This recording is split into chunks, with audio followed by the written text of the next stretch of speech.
Deep beneath the Austrian Alps, something waits in absolute darkness. 3,500 years ago, men descended into this mountain, not for gold, not for copper, but for something far more precious, something that would make chiefs into kings, something worth dying for. In the flickering light of oil lamps, Bronze Age miners climbed down timber scaffolds, their leather shoes gripping wooden rungs carved from mountain pines. Stone hammers rang against rock, bronze picks carved into the earth. Baskets filled with their prize, hauled upward through the suffocating darkness. But what drove them into these depths? What substance commanded such devotion, such risk? Hallite, rock salt, white gold. This wasn't the first time Europeans had killed themselves extracting salt.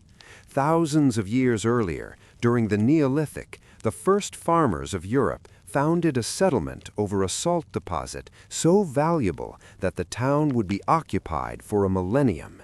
They transformed it into a fortress. They went to war for it. They died protecting it. Across prehistoric Europe, from the brine springs of the Carpathians to the rock-salt mines of the Alps, from the salt marshes of eastern England to the Mediterranean coast, humans pursued this crystalline mineral with singular obsession. Different sources, different methods, different techniques, but always the same hunger. Why? What made salt worth more than bronze, worth more than life itself? We take it for granted now, shake it, sprinkle it, ignore it. But for our ancestors, salt was survival. Sodium and chloride ions are fundamental to biological function. Without adequate intake, fatigue sets in, muscles weaken, severe deficiency is fatal. Hunter-gatherers got their sodium from meat and blood, from the animals they killed. But when the Neolithic Revolution swept across Europe, everything changed. The first farmers ate differently. They lived differently. They moved inland, away from coastal salt sources. Their diets relied on cereal crops, not meat. Their herds needed salt supplementation. Suddenly, salt wasn't just nutrition. It was power. In southeast France, worked timber from a brine well dates to 5700 BC, the end of the Mesolithic era. These timbers formed a small enclosure for solar evaporation, where the sun slowly drew water from standing brine, leaving salt residue behind. Simple, effective, revolutionary. But to the east, something far more significant was emerging. As agricultural societies spread through the Balkans, expanding along river valleys and colonizing new lands, they sought salt springs with desperate intensity. The eastern Carpathian region, rich with underground halite deposits, became a magnet for these early farmers. Natural brine springs bubbled to the surface, gifts from the earth. At a site called Poiana Slatina in Romania, Salt Spring Meadow, something appeared that would transform European civilization.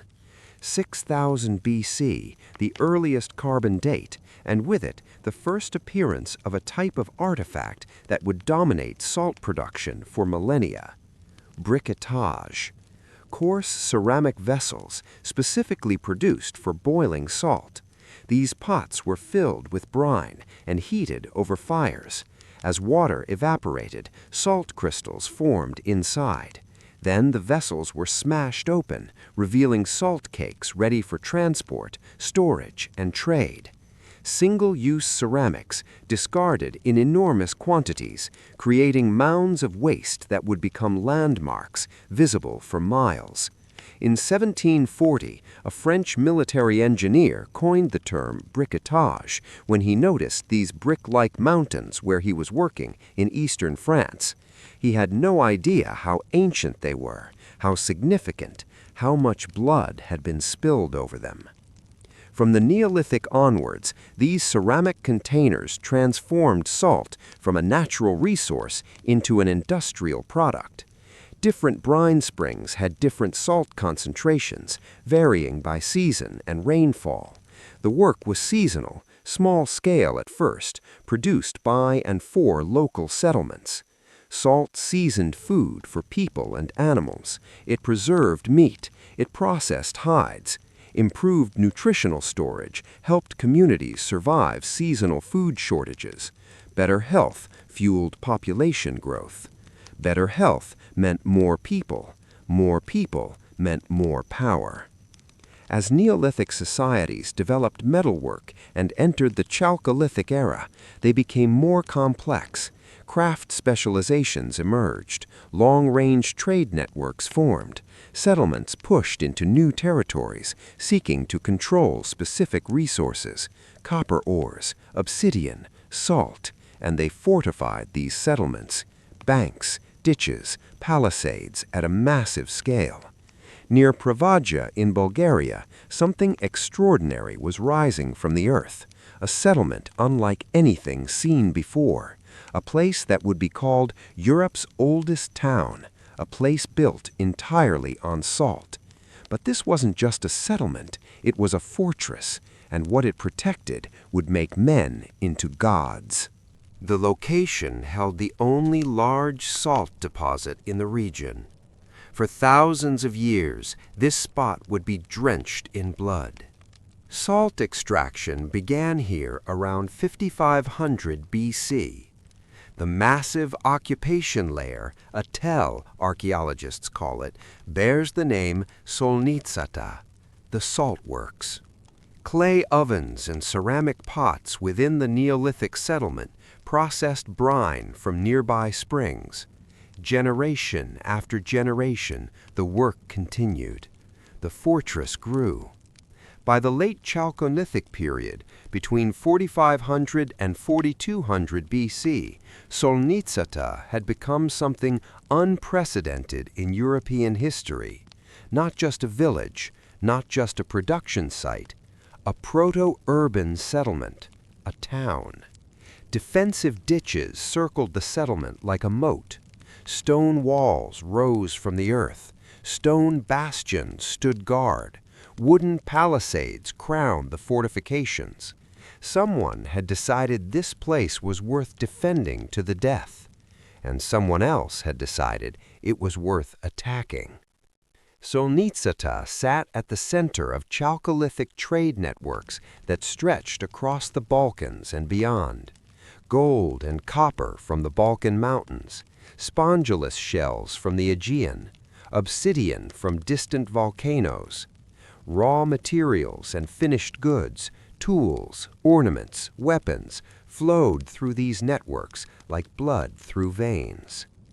40 kilometers away stood the famous Varna Cemetery, the site with the oldest gold treasure in the world, the burial ground of the world's first elite metal workers and chiefs, interred with an abundance of metal weapons and ornaments that still dazzles archaeologists today. Think about that connection. 40 kilometers. One was a fortress protecting salt. The other was a cemetery for chiefs drowning in gold. What did those chiefs trade for that gold? What gave them their power? Salt. The population of Solnitsata was probably only a few hundred people at any given time, but imagine their lives, collecting and transporting brine, cutting timber for the fires, endless fires, burning day and night, gathering clay for ovens and evaporation jars, weaving bags and baskets for transporting salt cakes, building and crewing boats to paddle their produce along the river, trading with the metallurgic masters of Varna. What did they believe about this substance that emerged from the earth? Surely it seemed like a gift from the gods of the underworld. White crystals born from darkness, precious, pure, powerful. Excavations at Solnitsata continue every summer for 2 months. There's still an enormous amount to uncover. Evidence of ritual activity. A Vinca culture-style mask has been discovered, hinting at spiritual practices we can barely imagine. These people fortified their settlement because they knew what would happen if they didn't. The systematic decline that swept the region between 4500 and 4200 BC didn't spare Solnitsata. When the collapse came, it came for everyone. But the knowledge survived, the techniques survived, the hunger for salt survived. 1,000 kilometers to the northwest, another settlement would rise, another fortress would be built. But this time, the miners wouldn't dig down to brine springs. They would dig straight into hell itself. Hallstatt, Austria, Bronze Age. By 1450 BC, miners here were doing something almost unimaginable. They were descending into the mountain, not to quarry surface deposits, not to access brine springs. They were creating shafts and galleries deep beneath the ground, pursuing veins of pure halite through solid rock. This was proper mining, skilled, dangerous, deadly. Most prehistoric mining workings, copper mines, tin mines, were destroyed by later mining in the same locations. But at Hallstatt, some of the Bronze Age workings survived, preserved by the very substance they pursued. Wooden structures stand frozen in time, scaffolds, and a staircase. The oldest surviving wooden staircase in the world. The timber for it was felled in 1344 BC. What remains is 1.8 meters wide and 8 meters long. The angle of the treads shows it was once steeper, probably built to let miners cross heaps of mining spoil deep underground. Down there in the darkness, who worked these mines? We don't know for certain, but we know they wore leather shoes and protective headwear. We know they carried spruce and fir tapers, oil lamps casting flickering shadows on salt-encrusted walls. We know they used stone hammers and bronze picks. And we know they died down there, some of them. The mountain took its price. The high salt content of the mine's atmosphere restricts microbial activity, preserving organic material, wooden tools, leather clothing, and sometimes bodies. But the salt mine was of vital importance for the people who controlled it in the Urnfield period.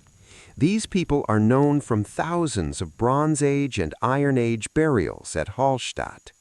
The extraordinary abundance of graves, human remains, and grave goods has provided enormous insight into the era. This huge cemetery gave its name to the Proto-Celtic Hallstatt culture, which became enormously important and influential across Europe. The Bronze Age saw the emergence of chiefly elites who grew in power through control of local resources, salt from the mines at Hallstatt and nearby Dürnberg near Hallein. The concentration of wealth in the hands of warlords wielding bronze and later iron swords. By the Iron Age, roughly 800 BC to 100 BC, salt production reached an unprecedented scale and sophistication across Europe. Technological advancements drove production, population growth drove demand. Increasingly complex societies required both reliable food preservation and commodities for exchange.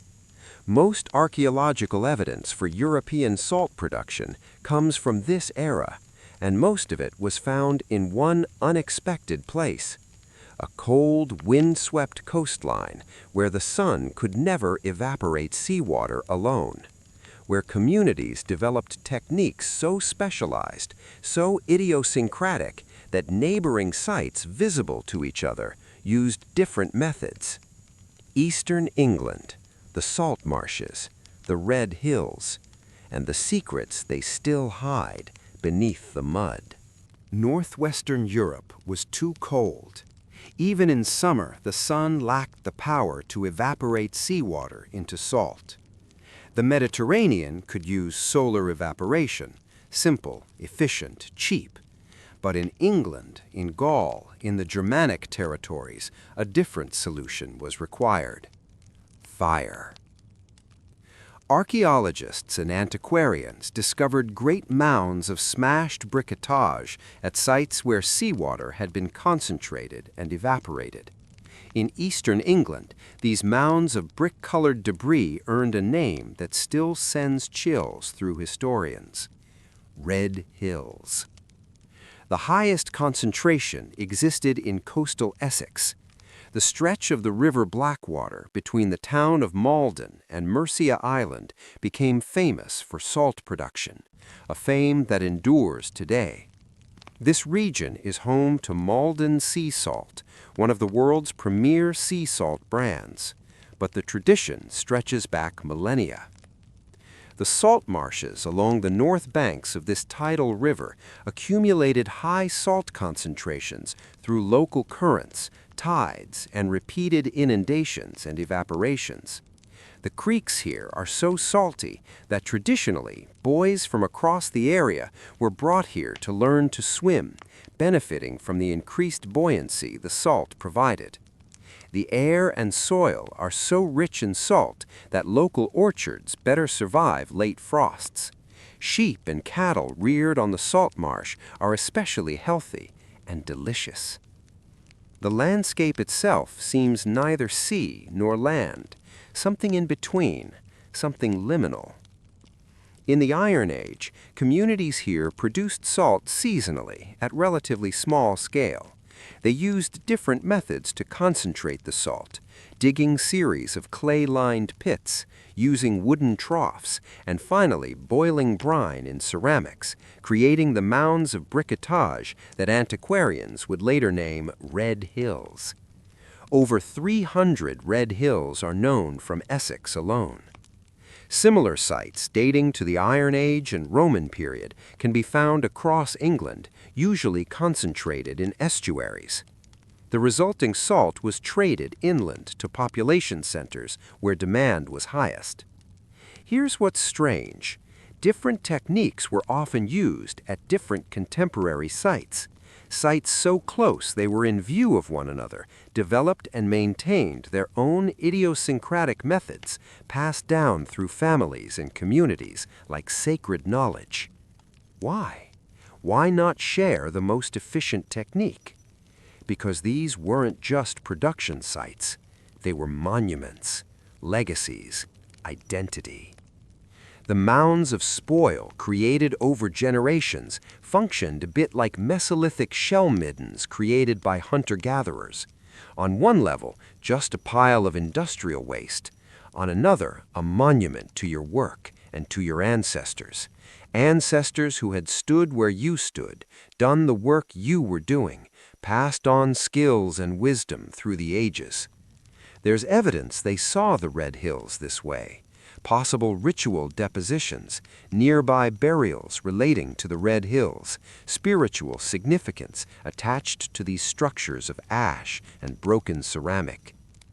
Today, the Red Hills of Essex have been flattened by seawall flood defenses and plowed flat by farmers. But fragments of briquetage can still be seen on the surface at the edge of plowed land, in the seawall eroding from muddy banks of the salt marsh. Ghosts of industry, monuments to obsession. Coastal production complemented inland mining and salt spring exploitation. By the Iron Age, salt was widely available across much of prehistoric Europe. These distinctive local traditions would continue into the Roman period and beyond. Large-scale salt pans were established on Mediterranean and Atlantic coastlines, some of which continue operation today. There's a phrase that appears sometimes: in the ancient world, salt was more valuable than gold. This is false. It was never the case. The idea probably came from a misunderstanding of trans-Saharan trade, where gold was plentiful and salt was harder to obtain. The economics were inverted in that specific context. But salt could have great value in prehistory, depending on time and place.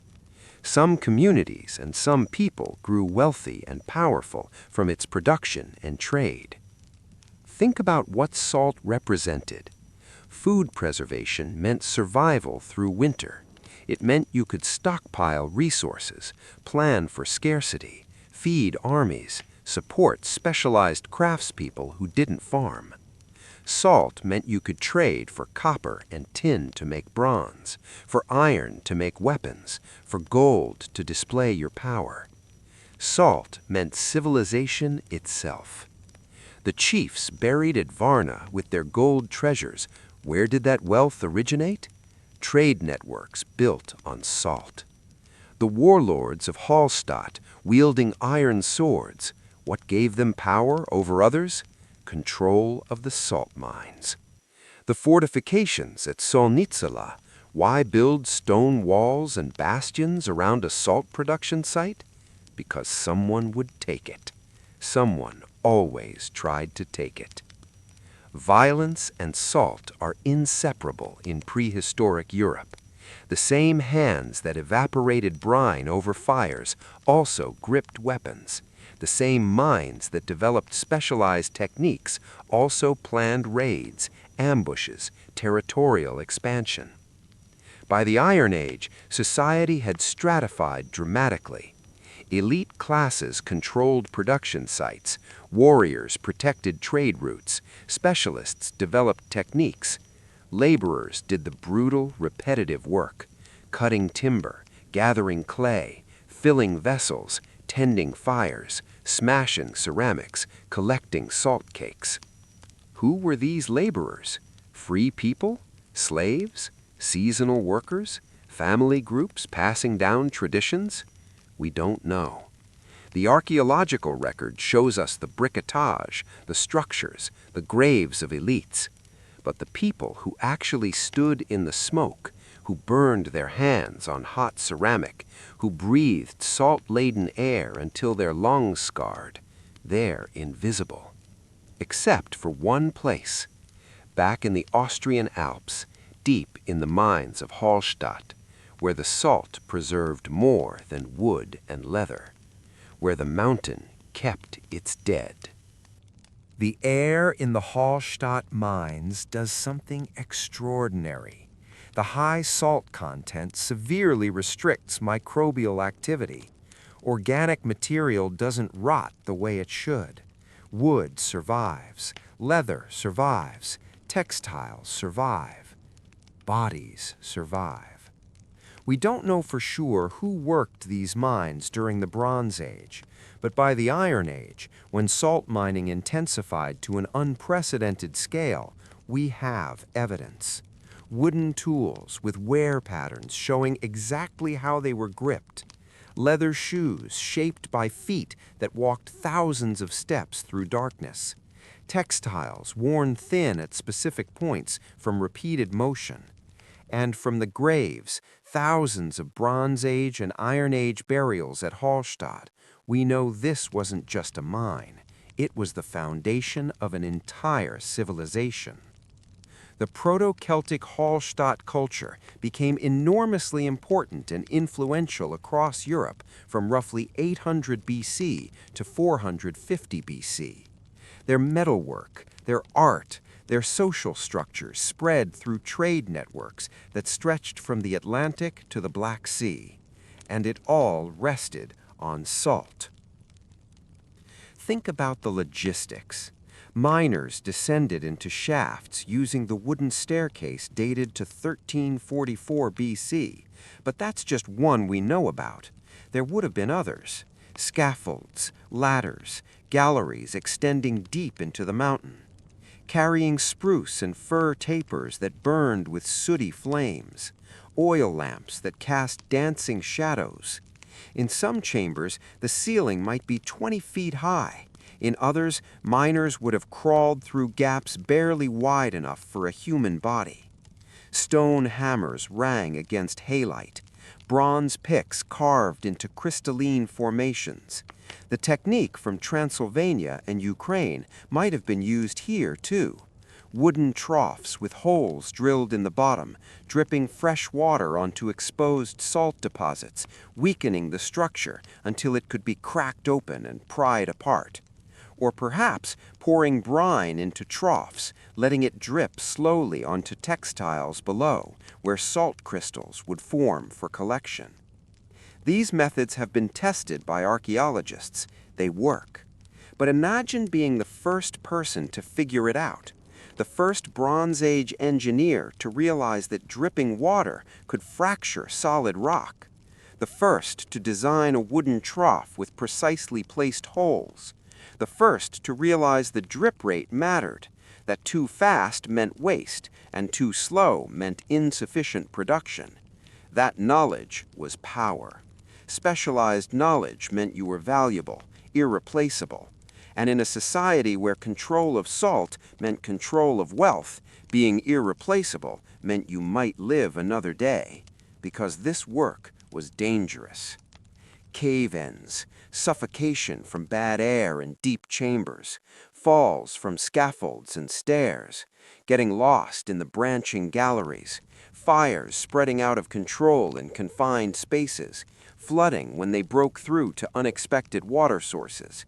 The mountain took its price in blood and bone. Yet they kept descending, generation after generation. Why?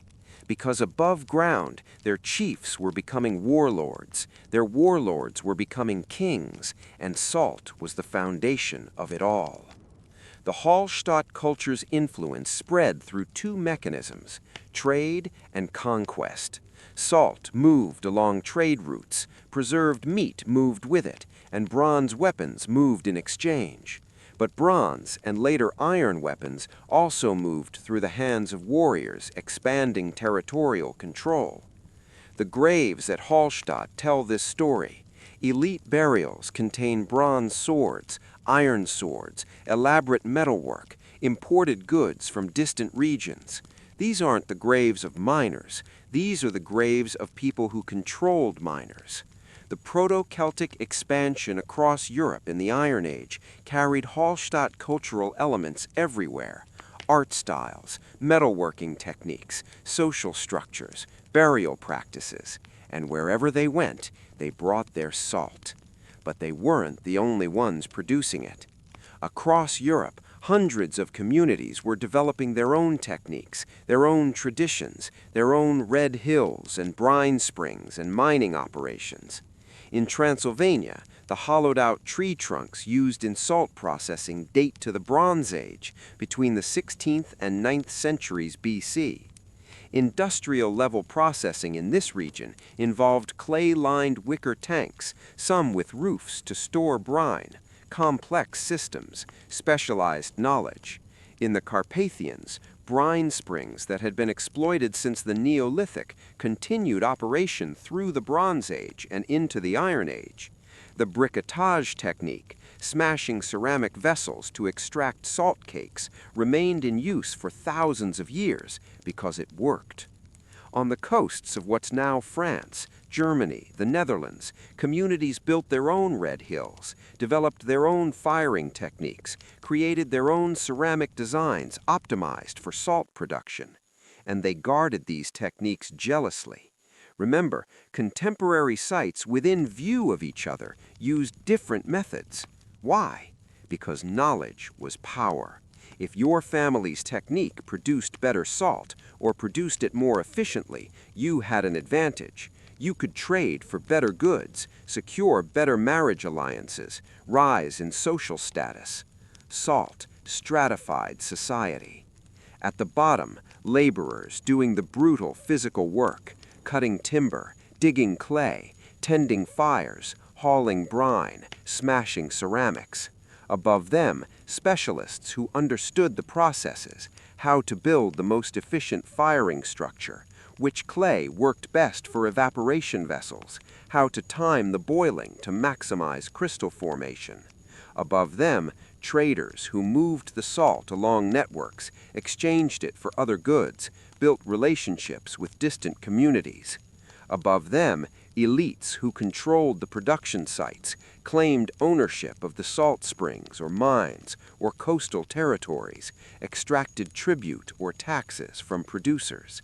And at the top, warlords and chiefs who converted salt wealth into military power, who used bronze and iron weapons forged with salt-funded trade to expand their territories and dominate rivals. This stratification appeared across Europe in the Iron Age, but it started earlier, back in the Chalcolithic, back at places like Solnitsata. The defensive fortifications at that Bulgarian settlement tell us something crucial. By 4500 BC, control of salt resources was worth killing for, worth building massive stone walls and bastions for, worth maintaining a professional warrior class for. When the systematic decline hit the region between 4500 and 4200 BC, Solnitsata fell, but the lesson survived. Whoever controls the salt controls the future. And in the Iron Age, that lesson reached its terrifying conclusion. By 800 BC, Europe had been transformed. Bronze Age chiefs who once ruled through resource control were giving way to Iron Age warlords, men with iron swords, organized armies, and territorial ambitions spanning entire regions. And at the center of their power remained salt. But the scale had changed. Iron Age technology revolutionized salt production. Advances in mining, ceramics, and fire management allowed faster extraction, higher quality output, and unprecedented volumes. Growing populations drove demand higher, more food to preserve, more livestock to sustain, more goods to trade. Salt answered every need at once: preservation, nutrition, and exchange. Most archaeological evidence for European salt production dates to the Iron Age, not because it began then, but because production reached an industrial scale that left permanent scars on the landscape. The red hills of England, the vast mines of Hallstatt and Durnburg, processing centers across Transylvania and the Carpathians, coastal evaporation pans stretching for acres. Salt sites shaped settlement patterns and trade routes. Villages grew around brine springs. Alpine mines attracted specialists, traders, and warriors, because salt meant wealth, and wealth attracted violence. Fortifications weren't symbolic, they were essential. Salt raids were common, quick strikes to seize salt cakes and vanish. Larger conquests targeted salt resources directly. Control the salt, and you controlled food preservation, trade, and regional stability. Starve rivals of salt, and they weakened before battle began. The Proto-Celtic expansion of the Hallstatt period wasn't just cultural, it was conquest, powered by salt wealth. And when Hallstatt gave way to Latin culture around 450 BC, salt production didn't stop. Elites changed, styles changed, but miners still descended into darkness. Brine was still boiled, salt endured. From the Neolithic onward, the core techniques of salt production barely changed because they worked. Knowledge passed from generation to generation, creating specialists whose skills were irreplaceable. These salt makers occupied a vital middle tier of society, not elites, but indispensable. When Rome arrived, it found this system already in place and absorbed it. The Roman salarium, the root of salary, reflected salt's economic power. For thousands of years, salt shaped Europe. It built trade networks, fueled armies, and concentrated wealth. It carved landscapes and defined empires. But salt was more than economics. It emerged from earth, sea, and fire. It preserved life and halted decay. To prehistoric peoples, salt was magic, real, tangible magic. And those who controlled it didn't just hold wealth, they held power over life itself. Let's return to the moment everything changed. When a Neolithic farmer realized that meat treated with salt survived the winter, that dairy no longer spoiled, that hides could be processed more effectively. Before this, preservation was fragile. Smoking and drying helped, but only briefly. Storage lasted weeks, maybe a month. Salt was different. Meat packed in salt could last months, even years. The science was unknown, but the result was undeniable. Food security. And food security meant everything. It meant surviving lean seasons, stockpiling against crop failure, supporting specialists, potters, metalworkers, warriors who no longer had to produce their own food. It meant civilization. But preservation required scale. Small Neolithic salt-making couldn't meet growing demand. As populations expanded, salt production had to industrialize, and industrialization meant specialization.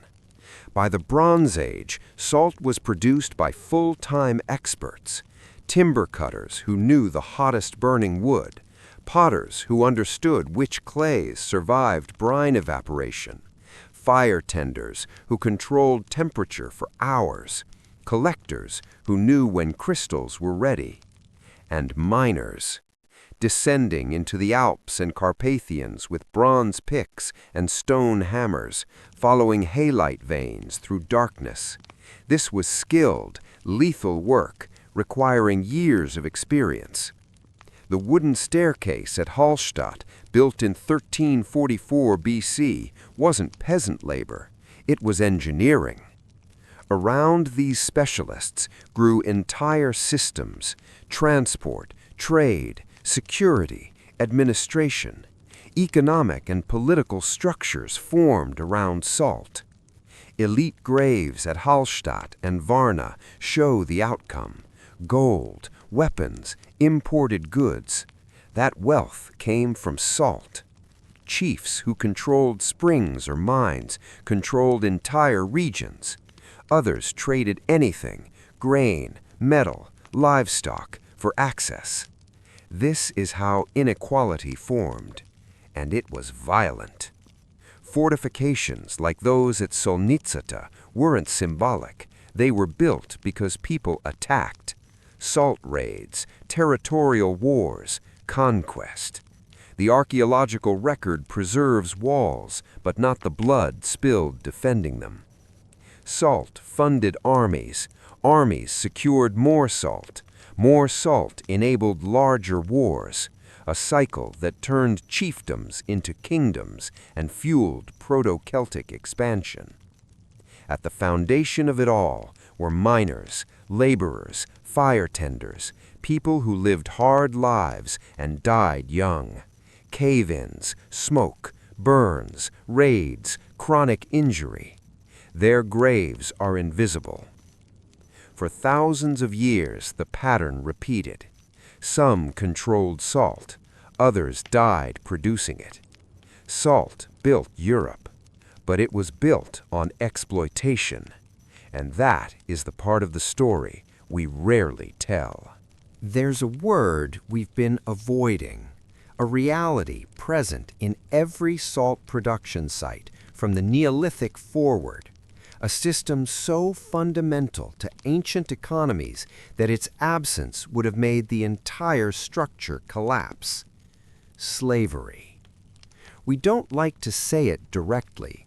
We use euphemisms: laborers, workers, dependent populations. But let's be clear, someone had to do the back-breaking work of salt production, and that someone was often not free to refuse. The evidence is circumstantial but compelling. At Hallstatt, the sheer scale of mining operations by the Iron Age required hundreds of workers descending daily into the shafts.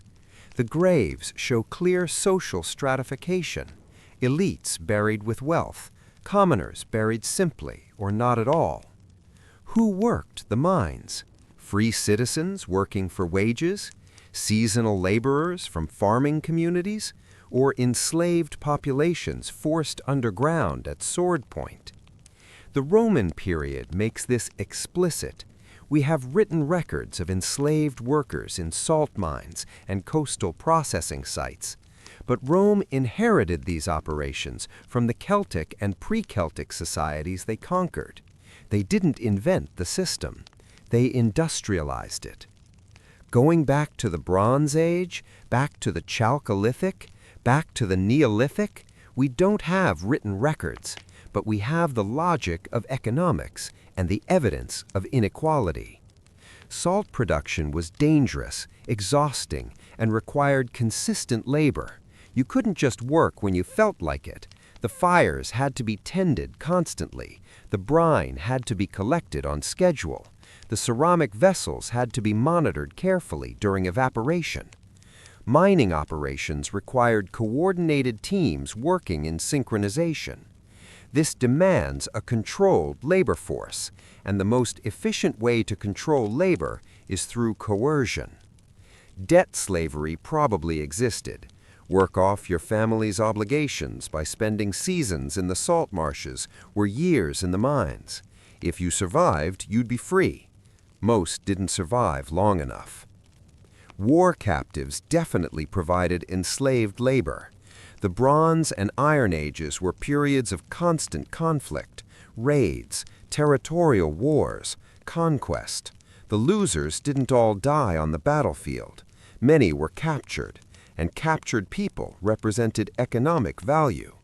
Put them in the mines, put them at the evaporation fires, work them until they broke, replace them with the next batch of captives from the next raid. This is the hidden engine of prehistoric salt production, the invisible chains that made the entire system function. The elite burials at Varna and Hallstatt represent the people who owned the salt resources and the enslaved populations who worked them. The absence of laborer burials, or their presence in unmarked graves without goods, represents the people who had no power, no wealth, no freedom. And here's the truly dark part. Salt production was probably one of the better fates for enslaved people in prehistory Europe. Yes, it was dangerous. Yes, it was exhausting. Yes, many died. But it was also valuable. An enslaved person who learned the specialized skills of salt making became a more valuable asset. They might earn slightly better treatment, better food, better living conditions. They might have opportunities to eventually buy their freedom through exceptional service. Compare this to other forms of slavery in prehistory: agricultural labor, construction work, domestic service, sexual exploitation. Salt production offered a slim chance of survival and possibly freedom. This doesn't make it acceptable. It makes it tragically pragmatic. There's a word we've been avoiding, a reality present in every salt production site from the Neolithic forward, a system so fundamental to ancient economies that its absence would have made the entire structure collapse: slavery. We don't like to say it directly. We use euphemisms: laborers, workers, dependent populations. But let's be clear, someone had to do the back-breaking work of salt production, and that someone was often not free to refuse. The evidence is circumstantial but compelling. At Hallstatt, the sheer scale of mining operations by the Iron Age required hundreds of workers descending daily into the shafts. The graves show clear social stratification: elites buried with wealth, commoners buried simply or not at all. Who worked the mines? Free citizens working for wages, seasonal laborers from farming communities, or enslaved populations forced underground at sword point? The Roman period makes this explicit. We have written records of enslaved workers in salt mines and coastal processing sites. But Rome inherited these operations from the Celtic and pre-Celtic societies they conquered. They didn't invent the system. They industrialized it. Going back to the Bronze Age, back to the Chalcolithic, back to the Neolithic, we don't have written records, but we have the logic of economics and the evidence of inequality. Salt production was dangerous, exhausting, and required consistent labor. You couldn't just work when you felt like it. The fires had to be tended constantly. The brine had to be collected on schedule. The ceramic vessels had to be monitored carefully during evaporation. Mining operations required coordinated teams working in synchronization. This demands a controlled labor force, and the most efficient way to control labor is through coercion. Debt slavery probably existed. Work off your family's obligations by spending seasons in the salt marshes or years in the mines. If you survived, you'd be free. Most didn't survive long enough. War captives definitely provided enslaved labor. The Bronze and Iron Ages were periods of constant conflict, raids, territorial wars, conquest. The losers didn't all die on the battlefield. Many were captured, and captured people represented economic value. Put them in the mines, put them at the evaporation fires, work them until they broke, replace them with the next batch of captives from the next raid. This is the hidden engine of prehistoric salt production, the invisible chains that made the entire system function. The elite burials at Varna and Hallstatt represent the people who owned the salt resources and the enslaved populations who worked them. The absence of laborer burials, or their presence in unmarked graves without goods, represents the people who had no power, no wealth, no freedom. And here's the truly dark part. Salt production was probably one of the better fates for enslaved people in prehistory Europe. Yes, it was dangerous. Yes, it was exhausting. Yes, many died. But it was also valuable. An enslaved person who learned the specialized skills of salt making became a more valuable asset. They might earn slightly better treatment, better food, better living conditions. They might have opportunities to eventually buy their freedom through exceptional service. Compare this to other forms of slavery in prehistory: agricultural labor, construction work, domestic service, sexual exploitation. Salt production offered a slim chance of survival and possibly freedom. This doesn't make it acceptable, it makes it tragically pragmatic.